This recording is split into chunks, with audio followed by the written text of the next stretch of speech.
Martin Houston, I hope you're doing well. Welcome into the game in T-Town. I'm doing well, Ryan, and glad to be in with the game, man. Hey, no doubt. I appreciate you jumping on here for a couple of minutes. Let me just set up a generic question, but it could be a little complex. What are you expecting as you travel into Bryant-Denny Stadium tomorrow afternoon? Well, the biggest thing you want to see is when Nick Saban came out of the first scrimmage, Ryan, he seemed to be frustrated with overall effort not from the first group, but for the backup guys, the guys who are fighting for either a starting role or fighting for playing time. He seems to be really disappointed with that group. So I want to see if that second group puts up a little bit more fight against the first team, and then when they go head-to-head, see which guys stand out. I know a lot of times we go into the stadium and we just want to see those, first team of guys, but the reality of it is Nick Saban and Alabama probably wouldn't have the championships they have if they didn't have that second line of players that many times are as good when they get in on the field as the guys that's starting at most SEC schools. But he seems to be a little concerned with that. So that'd be number one thing I'd be looking for. Martin, I've heard you say it, and I agree with it, and I've said it here. Going into tomorrow is probably going to be the most important practice of Jalen Hurts' collegiate career here at Alabama. Yeah, I've said it both ways, and some people misunderstood what I was saying because I said it was the most important for both of them. I said it was the most important for Jalen Hurts because he's fighting for his career at Alabama as a starting quarterback. And what I mean by that, Ryan, is I've even advocated for, hey, if he loses the job, at least have him as a part of the rotation. Not a backup, but not necessarily an even 50-50 split, but each week game planning. Well, I asked myself today, I was like, would he even accept that role? And so if he doesn't, and if it's his heart's desire to play quarterback at the college level, I think they say it's time to fish or cut bait is what I used to hear growing up. And with the scrimmage that Tua had last week in the scrimmage that Jalen had, from all reports, there was a lining up. You always see 1A and 1B. Well, coming out of that scrimmage, the 1A had to be Tua and the 1B had to be Jalen. So if he's going to make a move, then he has to make that move on tomorrow. To flip that, I said the same thing about Tua, but not for his life. I said this is the biggest scrimmage practice of Jalen's life. I don't think he's ever been in this situation. Tua, on the other hand, it's just as important for him, Ryan, but for a different reason. If he goes out and does what he did in the first scrimmage, no matter what Jalen does, what does he do? I think he puts a stranglehold on the lead.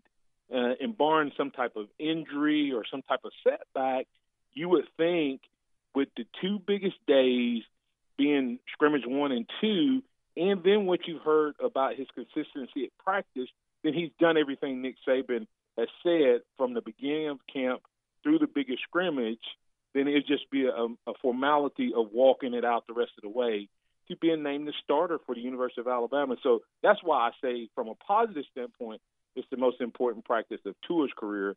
From a survival standpoint of being the starter and having a chance to at least extend this into the season, Jalen Hurts, in my opinion, has to have a big scrimmage. All right, so here we go. Let me ask you, 105 guys going through practice. Let's eliminate the two quarterbacks. 103 players out there. If you were there inside that and you've watched 12 practices, how much of an idea do you think the 103 players, removing the two quarterbacks, think they know who the starting quarterback's going to be? I mean, if you're out on that field and you're seeing these guys, I mean, even though Nick Saban's not made it publicly and he's still playing the games in the press conferences, do you really know as the other 103 players on that practice field? I kind of tried to address that this morning on my show. I didn't hear it, so I guess we're just linked up, man. From a fan standpoint, we think that there's they're going to come into the meeting room and there's going to be this straw poll that says, Okay, how many of you are for Jalen? Raise your hand. This side of the room. This side of the room and that side of the room. Yeah. But that's not the way players view it. Players view it from, hey, we want both of these guys to win. But ultimately, we want the best guy to lead us there. And it's hard. And if you've never played, it's hard to explain it because in our culture, you almost have to choose one and disown the other, right? That's the way we choose and do. But in football and in sports, it's not that way. So both of those guys are winning the team, Ryan. But ultimately, they know who the best guy is. Now, I can tell you sometimes the best guy doesn't always get the vote, doesn't always get the team, doesn't always end up being who we as fans think is going to be because we don't have all of the internal decision-making processes that happens behind closed doors. But I would say right now, if you were to secretly poll, if you were to do a poll of the 103 guys, they know which guys performing the best and the most consistent. And if Saban is being truthful, then that's going to make the decision for him. But we know that, Blake Barnett started, Ryan, but no one was saying that Blake Barnett was the most consistent, right? Would you agree with that? Oh, no, sure. It was but he very started inconsistent. The game. Yeah, he was very his highs were really high and his lows were really low, but Saban still went with him for whatever reason. I don't know why he did it, but he did. And you could see the same type of thing happening here because Saban knows that ultimately he needs to keep both of these guys, Ryan. And it could be a decision that's made in the long term that keeps both guys on there, and that may not be the popular decision that everyone thinks that the team has made and that the fans have made. 1989 was a big year. You were part of that football team. They averaged almost 30 points per game. When you talk about 10-2, and we've talked a lot about Homer Smith and Coach Curry and Gary Hollingsworth.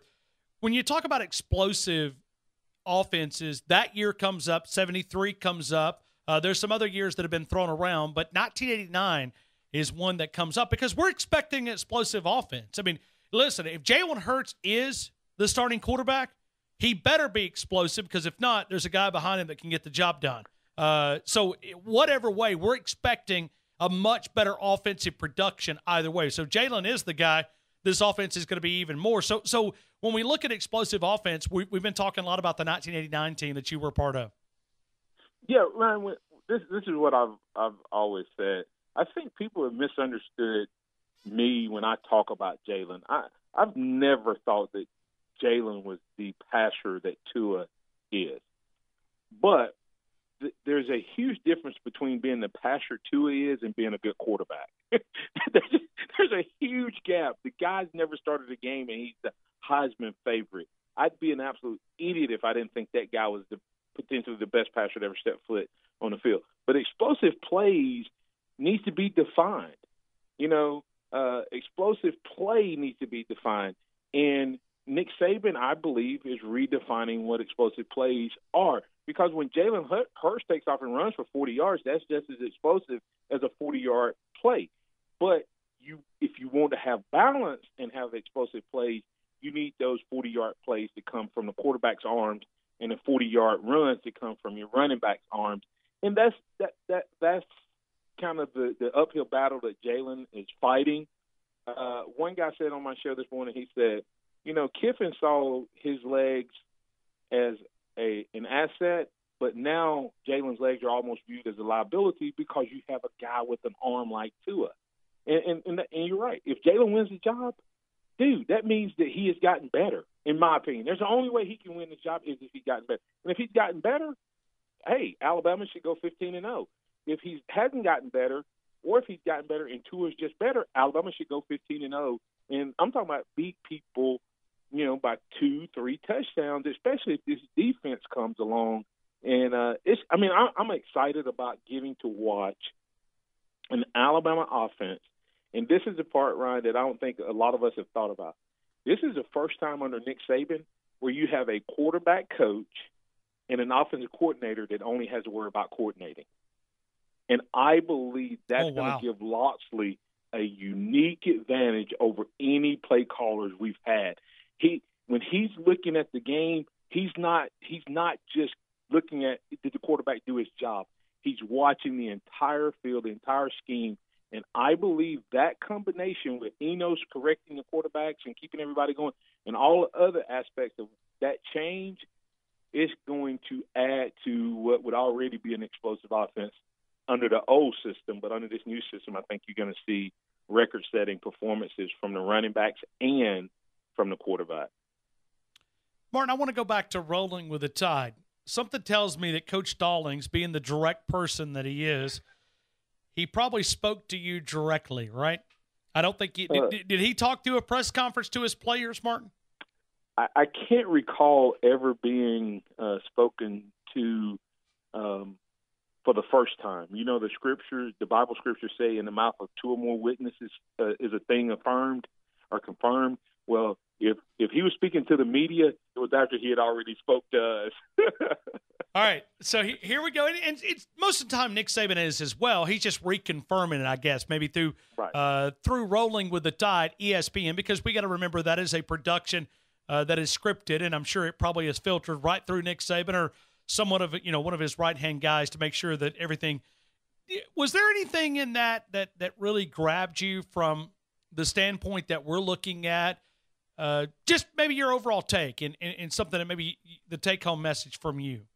Yeah, I've heard people say that it's scripted and that he kind of had Kobe Bryant. He told Kobe what to say. I think that's where people misunderstand what leadership is, Ryan. Leadership conveys a message that they want to their team. They whether it's the way Saban does it, sometimes through media, sometimes through other avenues. When you bring in a guy like Kobe, you know why? He's bringing Kobe in because Kobe's message fits the message he's trying to convey. So when you hear Kobe sits down and talk about the process, he may have changed that word to fit what Saban said, but everything else about what he's saying, the approach and all of that, that's who he is. So he chose Kobe up front because Kobe would convey work hard. Kobe would convey, edit yourself. What does Nick Saban do after every year? He reevaluates himself. Well, what did Kobe? Kobe called it editing yourself. So Kobe's message and the message of training days, to me, was to confirm what Nick Saban already believed, and that's why he had Kobe come in. It wasn't that he brought Kobe in and then told Kobe to say what he says. Every time I've ever done a leadership conference or a leadership training, I always sit down with the leader and say, okay, what is your team struggling with? What are they going through? Who? Hey, listen to this, Ryan. We even talk about who are the guys or the people or the individuals you want to speak to directly while I'm here. So if you don't think that Nick Saban had specifically told him that, then you're crazy. But it's not scripted in the sense that they put the words in Kobe's mouth. That's Kobe's message. That's who Kobe is. But he was definitely talking to, I believe, some very specific players, not just Jalen, but several other guys that needed to hear, hey, guys, don't pour mouth or pour me on this football field. Man, can you imagine the content that's going to be flowing out of Bryant-Denny Stadium tomorrow? It's even harder for Nick Saban to control the message. But the one thing that I think he will, when you talk about it, and this management issue, I know we're focused on the quarterbacks, but see, the great thing about Alabama, what makes this place so special is there's competition. There's a 5-star at every position. I mean, it's not like, it's the only competition as quarterback. It's the one that grabs our attention. But if there's a guy that takes off tomorrow afternoon, he may find himself second on the depth chart coming up on Monday. Ryan, did you hear him when he talked about the DBs? I don't know if y'all talked about that. We've all been saying Deontay Thompson, the only returning starter. He's the guy that, and everybody else around him, and maybe Savion Smith. He mentioned 2 guys. He said 2 guys have secured their position as defensive back, Trayvon Diggs and Xavier McKinney. He said the other guys, it's all up for grabs. And that tells me that maybe Savion has been listening a little bit too much, and Patrick Surtain's coming in here and going, hey, I didn't come here just to sit on the bench. Jalen Armour Davis and some of those other freshmen and some of the other guys seem to be making some noise there because he never complained about their effort in terms of the DBs. He just said, they need to learn it. And maybe these guys have learned it in such a way that they're pushing some of the starters. But you're so right. Every position is battling. Womack, we're not even talking about the fact that Womack, a starter last year, may lose his position. It's just crazy. And Martin, I'm not sure if you've been close to the internet. He actually broke his foot in yesterday's practice. That has been a big topic of discussion, and I didn't want to correct you there, but that was breaking earlier, really literally as we're going on the air, and his father has confirmed that 2 of the 6 screws in his foot were broken. So not only just broke his foot, it broke the 2 of the 6 screws. They removed the plate, added 1 long screw down the center of the bone. That's according to his father. And matter of fact, Matt's even followed up with a tweet as well. So even though Nick Saban has not confirmed, Matt Womack going down with an injury. Well, and yesterday Nick Saban said we experiment because this is the time when you may need somebody to step in October.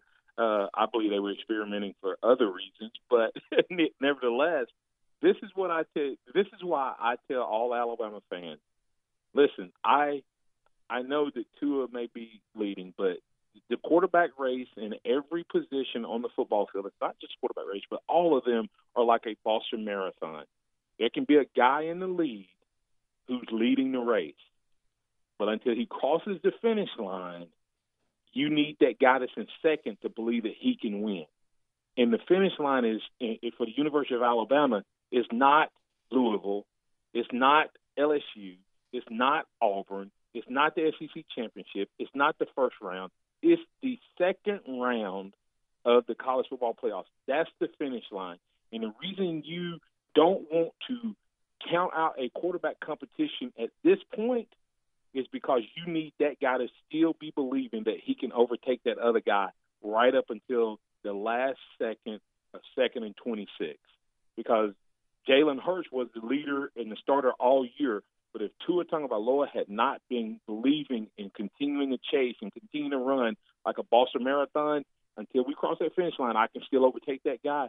Alabama loses a 2nd straight national championship game in all likelihood. That's why you want Jalen Hurts still engaged. That's why you want Jalen Hurts still believing that there's a competition, because the reality of it is Womack's happened, Najee Harris has happened, and Tua Tagovailoa could go down as well, and you want a Jalen Hurts there engaged and ready and prepped and prepared to play. Shame on Tua Tagovailoa for separating himself, right? No, why did he have to do it? Why did he have to come in for these 12 practices and just, come in shining? He separated. I didn't say Tua. I said we. I thought you did. I'm sorry. Tua needs to try to break the record to cross the finish line. I mean, this is not about Tua coming back to the crowd. This is about making sure that Jalen believes that he can catch him, not that Tua slows down for him to catch him. In any competition, and you've heard me say this about Kevin Turner, man, I chased that joker for 3-4 years, really, if you count my redshirt year, and he never stopped running, but I never stopped chasing. And then when it was finally my turn, I was prepared and ready to play and contribute at a high level. And that's what I'm saying is, if this season goes, Tua Tagovailoa, if he separated himself the way he did Saturday, if he does it again this Saturday and he continues to do it step by step in practice, then he's going to be the starter either first game or eventually, but you still want Jalen Hurts engaged, because I know there's a lot of people that love Mac Jones, but LSU, Auburn, Mississippi State this year, Clemson, Georgia, Ohio State, they're a little different than the 2nd and 3rd team at Alabama. All right. Repeat after me, Martin Houston. Okay. I, Martin Houston. I am not going to say what you're trying to get me. I, Martin Houston. I, Martin Houston. I, Martin Houston. As a representative of the University of Alabama. As a representative of the University of Alabama. Think that blank will be the starting quarterback when we go to Orlando. Think that Tua Tagovailoa will be the starting quarterback when we go to Orlando. Okay. You've said it for 2 weeks in a row. I don't know what else you can say, man. I mean, literally, I'm getting DMs right now. Is Martin still on Jalen Hurts? Is he really think he? I don't know what else you can. That's why I set it up. That's why I said it. Okay, so you do believe that Tua Tagovailoa is going to be the starting quarterback, but you're not giving up on Jalen. Is pretty much the way that you're. But I've been saying that all year. My thing about Jalen, I think people misunderstand, is I don't think that – I always felt like Tua was the better passer. I just don't know what Nick Saban is going to do. Based on everybody else's criteria, Ryan, last year I was an idiot for supporting Jalen. Well, Nick Saban never benched Jalen. So what does that make Nick Saban? If I was coaching Alabama last year, Jalen would have been benched in the Auburn game. I mean, Tua would have begun to split meaningful minutes starting with LSU. I said that on your show. But Nick Saban didn't do it. And so undoubtedly, if I'm crazy and insane for the way I supported Jalen through last year, so is Nick Saban. And then it's always been, this year it's been about the best guy. But Tua Tagovailoa did not scrimmage, Ryan. He was not, in my opinion, never was he going to be the starter, and never was I going to say he was a starter based on one half of football. What I'm critiquing now is not based on one half of football. It's based on the fact that he's been healthy for 2 weeks, he's been in a competition for 2 weeks, and he's produced for the last 2 weeks. And that's what I've always said. I just wasn't going to give him the starting position because he did it for one half against Georgia, a defense that hadn't prepared for him. Now, if he does it and he continues to do it, I've said I think he'll be the best to ever step foot on this campus. But that doesn't mean that Jalen is a bad quarterback. It just means that we have a guy that may be an all-time great. And unfortunately for Jalen, he may have came here right on top of his greatness. Hey, Joe Namath better watch out. If anybody's naming the record books at Alabama, if Tua Tagovailoa lives up to the hype and his potential, then I don't think there's any records that are safe. Hey, Martin Houston, I appreciate you, man. Let me throw it to you and talk about your agency. Appreciate that, Ryan. Alabama One Agency Insurance Services. We are fully owned by the Alabama One Credit Union. We've been doing business here with the folks for quite a while and built great trust, and that's what we're doing on the insurance side. Alabama One Agency Insurance Services, your one source for insurance, whether it's auto, home, life, commercial. If you need it insured, give us a call and give us a chance, 205-342-0112, 205-342-0112, or visit us online at alabama1agency.com. And like we said, the credit union, finance it here with Alabama One, insured here with Alabama One Agency, your one source for insurance. Martin Houston, I appreciate you. We'll talk very, very soon. I know we'll have a lot of exciting reports next week as we lead into this final. I mean, think about it. We've got college football next weekend, not this weekend. We got a lot of action this weekend as well. We got Buffalo and Cleveland tonight. A.J. McCarron, 6:30 on the NFL Network as he fights for a starting job. I wonder if Nathan Peterman and Josh Allen and A.J. McCarron, I mean, do you pick a side in Buffalo? You think there's sides up there? I'm sure there is, but maybe it's not as heated as Tua as Jalen here is in Tuscaloosa. But 6:30 tonight for those out there looking on the NFL Network. Martin, I appreciate you, man. I hope you have a great day. Appreciate you, Ryan. Roll Tide.